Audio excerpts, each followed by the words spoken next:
अब दोस्तों हम ब्लड प्रेशर के बारे में समझते हैं, रक्तचाप के बारे में समझते हैं। रक्तचाप क्या होता है दोस्तों? मनुष्य का नॉर्मल रक्तचाप जो होता है वो 120/80 होता है। यानी कि 120/80।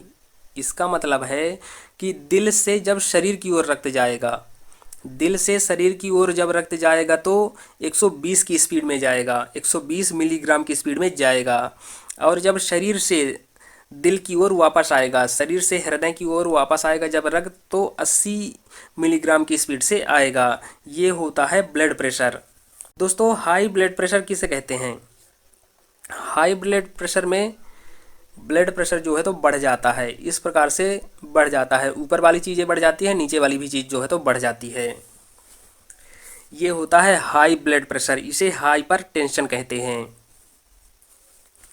और लो ब्लड प्रेशर दोस्तों दोनों घट जाते हैं। ये 90 हो गया मान लीजिए, और ये जो है तो 60 हो गया। इस प्रकार से ये घट जाता है, ये ब्लड प्रेशर जो है तो लो होता है, इसे हाइपोटेंशन कहते हैं।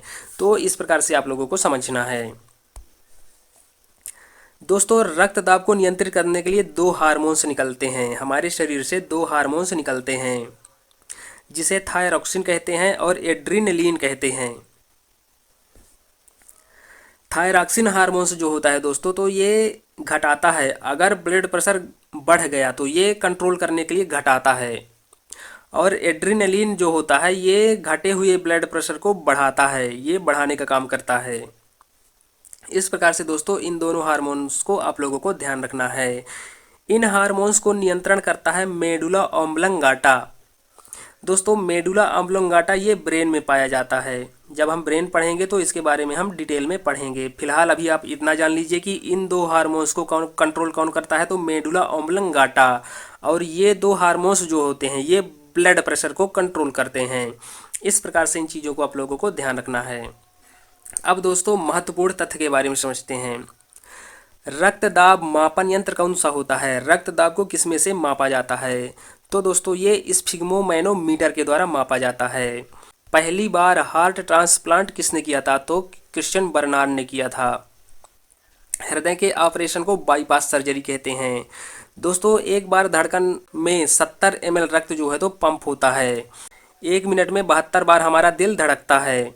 तो दोस्तों 1 मिनट में 5000 ml यानी कि 5 लीटर रक्त जो है तो पंप होता है।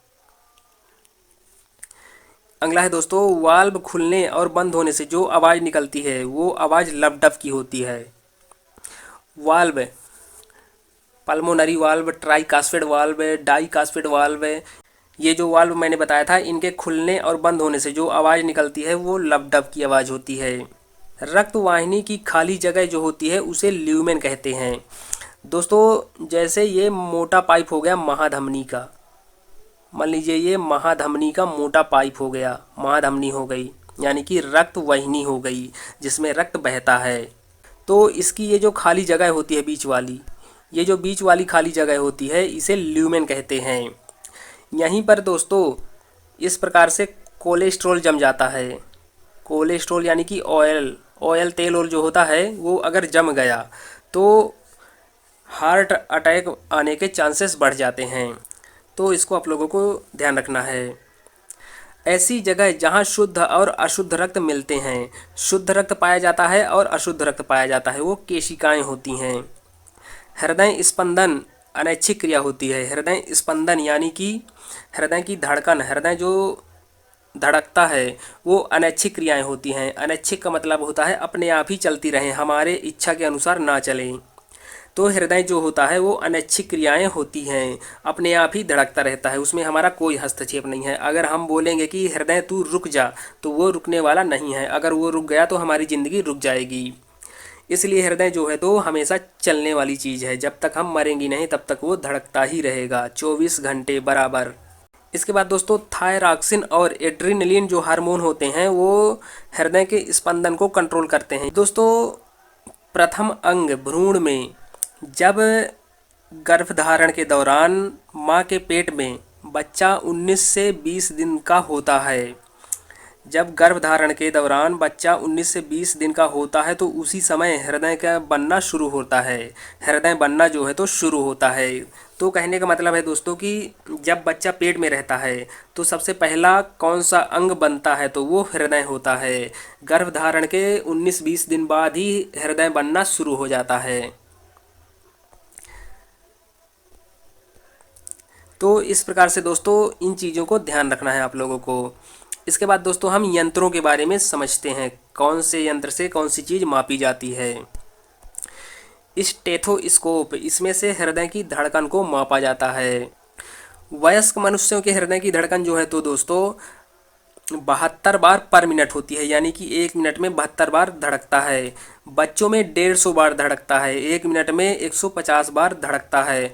भ्रूण में बच्चा दोस्तों जब पेट में रहता है, चाहे वो 1 महीने का हो चाहे वो 9 महीने का हो, जब तक वो पेट के अंदर रहेगा तब तक उसे भ्रूण कहेंगे। जैसे ही वो बाहर आएगा तो बच्चा हो जाएगा।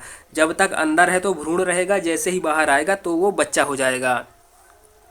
तो भ्रूण में हृदय की धड़कन 200 बार पर मिनट होती है। दौड़ने में अगर कभी कभार कोई दौड़ता है तो उसके हृदय की धड़कन जो है तो 92 से 98 बार पर मिनट धड़कती है। और एथलीट जो होते हैं, जो हमेशा दौड़ते हैं, एथलीट क्या है, हमेशा दौड़ते हैं, तो उनकी धड़कन जो है तो स्टेबल हो जाती है, इसलिए वो 62 से 68 बार पर मिनट धड़कती है। तो इस प्रकार से इन चीज़ों को ध्यान रखना है। वयस्क मनुष्यों में नाड़ी की दर जो होती है, नाड़ी की दर 104 बार पर मिनट होती है। तो इस प्रकार से इन चीज़ों को आप लोगों को ध्यान रखना है। ये होता है दोस्तों स्टेथोस्कोप, इसको डॉक्टर हमेशा लिए रहते हैं। इसके बाद दोस्तों देखते हैं ईसीजी, इलेक्ट्रोकार्डियोग्राफ है, हृदय की गतिविधियों का निराकरण करते हैं। हृदय की गतिविधियों को पता लगाने के लिए इसका उपयोग किया जाता है। दोस्तों हमारा हृदय जो होता है उसको सिकुड़ने में फैलता है और सिकुड़ता है। हमारा हृदय जो है तो जब पंपिंग करता है तो वो फैलता है और सिकुड़ता है। तो हृदय जब सिकुड़ता है तो 0.5 सेकंड का समय लगता है, 0.5 सेकंड का समय इसमें लगता है। और फैलने में 0.3 सेकंड का समय लगता है। टोटल एक बार धड़कन में अगर हमारा दिल एक बार धड़का, यानी कि एक बार पंप किया, तो 0.8 सेकंड का समय लगता है लगभग। लगभग का मतलब होता है कि थोड़ा ऊपर नीचे हो सकता है। तो लगभग 8 सेकंड का समय लगता है एक बार धड़कन में। तो दोस्तों 60 सेकंड में लगभग हमारा दिल जो है तो 72 बार धड़क जाता है। इस प्रक्रिया को आप लोग ध्यान रखना है। ईसीजी इस प्रकार से होता है। ईसीजी दोस्तों इस प्रकार से होता है। इलेक्ट्रोकार्डियोग्राफ इस प्रकार से होता है। हृदय की गतिविधियों में जो निगरानी रखता है, जांच करता है, इस प्रकार से होता है ईसीजी। इसके बाद है दोस्तों ट्रेडमाइल टेस्ट। इसमें हृदय की धड़कन, सांस, रक्तचाप को चेक किया जाता है। इस प्रकार से होता है ट्रेडमिल टेस्ट। इसके बाद है दोस्तों ईएमजी, इलेक्ट्रोमायोग्राम। इलेक्ट्रोमायोग्राम इसमें हृदय की मांसपेशियों का निरीक्षण किया जाता है। हृदय की मांसपेशियों का जो है तो निरीक्षण किया जाता है इसमें। तो दोस्तों इस प्रकार से सभी चीज़ों को आप लोगों को ध्यान रखना है। अगर जानकारी अच्छी लगी हो तो इस वीडियो को लाइक करें, शेयर करें और चैनल को सब्सक्राइब करें। धन्यवाद।